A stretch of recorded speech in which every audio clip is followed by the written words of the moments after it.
Hvad laver du i din fritid på Fjording?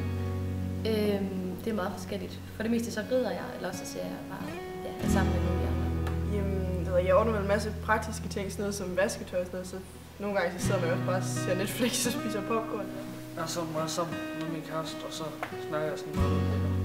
Jeg er træner, og jeg er sammen med mine venner og slapper af og hører musik.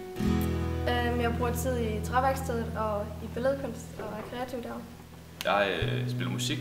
Så kan jeg godt lide at køre på longboard, og så er jeg også en gang med noget metal.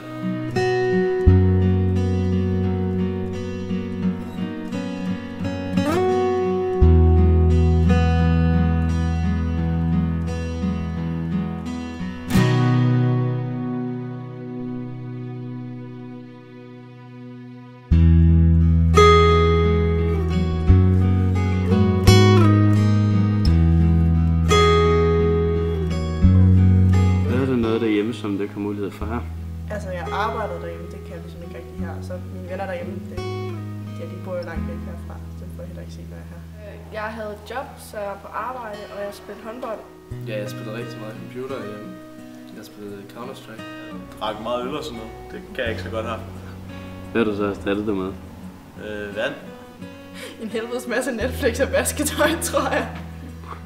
Jeg har erstattet det med, at jeg har mere fokus på min hest og lærer ting i forhold til ridningen.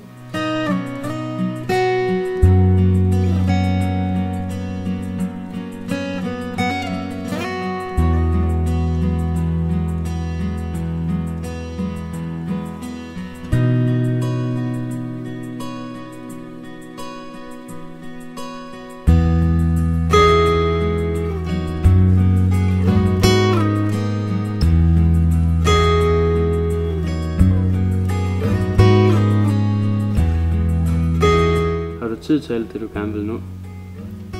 Jeg synes nogle gange har jeg lidt travlt, men for det meste så når jeg det hele. Jeg tror, at tiden er der, men prioriteringen er der måske ikke helt. Jeg mener, jeg har. Altså, bortset fra, at vi skal i seng kl. 10, så det er ikke alle fodboldkampe, man lige kan nå få set færdig. Det synes jeg ikke, men jeg kompenserer godt for det her på skolen, men det er selvfølgelig... Altså, når jeg har weekend, så er det meget svært at nå det, jeg gerne vil have nået i løbet af ugen før. Nej, der er mange ting, man skal nå her på skolen. Man går meget i skole, og så kan man ikke rigtig nå det hele.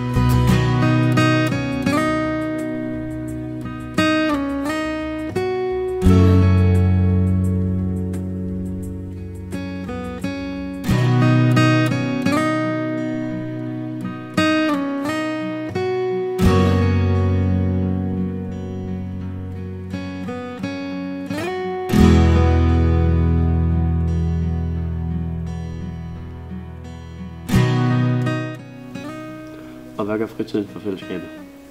Den gør meget. Virkelig meget.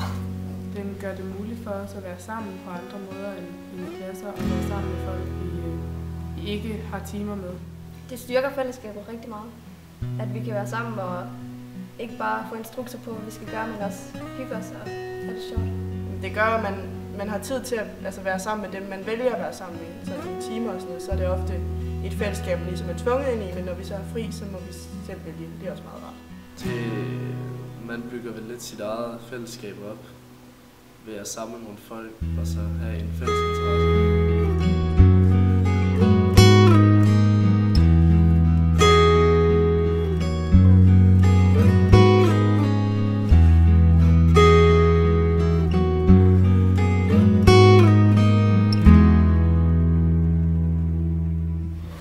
Som I kan se har fritid stor betydning. Det her fællesskab bliver dannet.